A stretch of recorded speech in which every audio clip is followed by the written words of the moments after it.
It's hard to believe we're already 8 weeks into the college football season. The first official college football playoff rankings come out this Tuesday. So I gotta give you guys my top 5 teams in college football heading into the final stretch. We'll start here at number 5, a team that I wasn't super high on due to some of their inconsistencies, but they've had one of the best offenses in college football, and that's the Florida State Seminoles. They're currently undefeated and have one of the most unstoppable offenses in all of college football. They're currently accounting for the 5th most points per game, and this dude that they picked up in Keon Coleman in the transfer portal has been a top 5 wide receiver in college football. I talked about this at the beginning of the season. If Florida State could win against their tough opponents in the beginning of their schedule, they would be smooth sailing to the college football playoffs. In week 1, they easily took care of business against LSU, and in week 4, a Clemson team that I expected a lot more out of this season, they narrowly escaped in an overtime win. Now, last week they picked up their 2nd ranked win of the year, defeating Duke 38-20, and looking at their remaining schedule, they have no ranked opponents, and I don't want to jinx them, but it should be pretty smooth sailing for the Florida State Seminoles. Now, you look at this team and what makes them so dynamic. On the offensive side of the ball, they're one of the best units in college football. Jordan Travis is having an absolutely massive season, and with this insane receiving core, it's hard to not put up these types of numbers. Johnny Wilson and Keon Coleman have been one of the best receiver duos in all of college football, and I can't wait to watch this offense in the college football playoffs. Now, the only concern I have for this team, and I said it at the beginning of the year, is with their quarterback.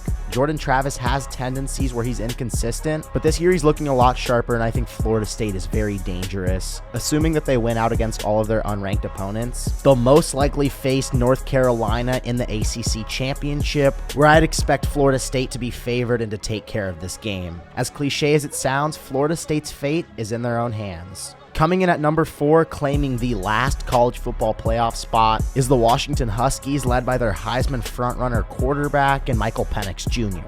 I believe Washington is one of the most dangerous teams in college football. They currently have the best win out of any team that's going to be inside the top 5 here, and they have the best offense in all of college football. As I mentioned, led by their Heisman caliber quarterback and Michael Penix Jr. This dude is absolutely tearing it up, and their receiving core is absolutely insane. Rome Odunze, Jalen Polk, and once they get McMillan back, who's missed a lot of the season, they are going to be unstoppable.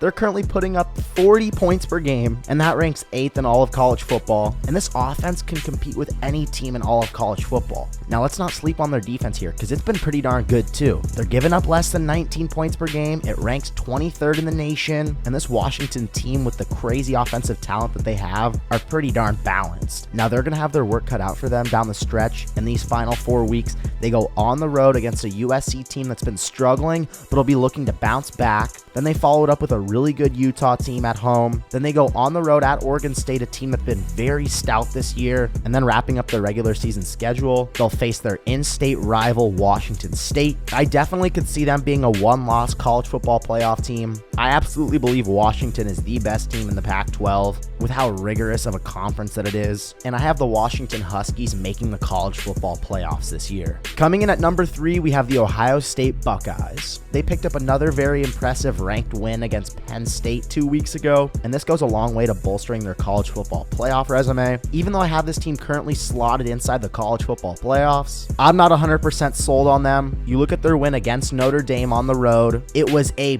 buzzer-beating touchdown. And then with their win against Penn State, their defense looked amazing, but I think their offense could have done a lot more to run up this score. Now, I understand Penn State has an elite defense, but I don't think this Ohio State offense did a great job of capitalizing. Now, if this was a CJ Stroud-led Ohio State, they're the best team in the country. But with Kyle McCord, it makes things a little shaky. We know the elite talent they have on the outside with Maserati Marv and Emeka Ibuka. But shout out to this defense, man. They're only giving up 10 points a game. That's the 3rd best in all of college football. And it's all going to come down to their game on the road against Michigan. They've lost the past 2 seasons in a row. This game is going to go a long way to helping the eventual team that'll represent the Big Ten in the college football playoffs. Whether that's Michigan or Ohio State that loses, the team that wins you can guarantee is a college football playoff lock, as they'll play in the Big Ten championship. But the team that loses will try and have to sneak in at that number 4 spot, like we saw Ohio State do last year after their loss to Michigan.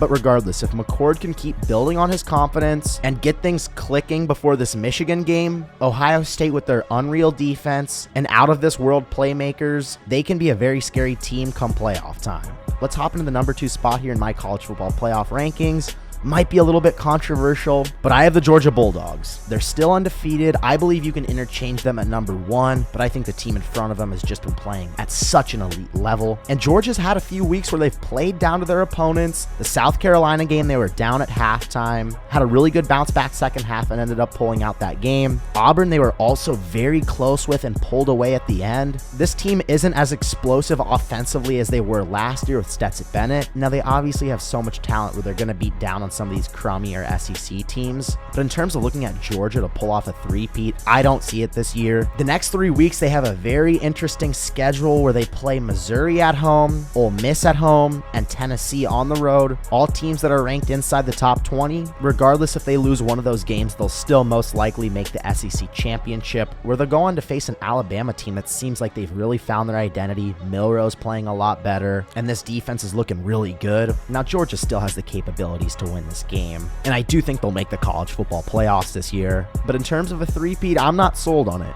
So let's hop into the team that I have as the best in all of college football, the Michigan Wolverines. They are the most well-rounded team in all of college football. Let's start on the offensive side of the ball, more specifically with their quarterback, J.J. McCarthy. The strides that he's taken this year compared to last year, he looks like a first-round caliber quarterback. He's one of the most accurate passers in all of college football, completing 78% of his passes. He's playing at a level we've never seen before, and this really makes Michigan dangerous. Not to mention, you pair the best running back tandem in all of college football, Blake Corum and Donovan Edwards. Michigan's offensive line is absolutely thumping people at the line of scrimmage. I know they don't have the best strength of schedule through these first 9 weeks, but they'll still face Penn State on the road and Ohio State at home, 2 top 10 opponents. But that's not why I mentioned that. Michigan has been absolutely dominating its opponents. They're averaging 40 points per game. That ranks 7th in all of college football, and this stat is absolutely unreal. This defense is only allowing 5.9 points per game. That's the best in all of America, folks.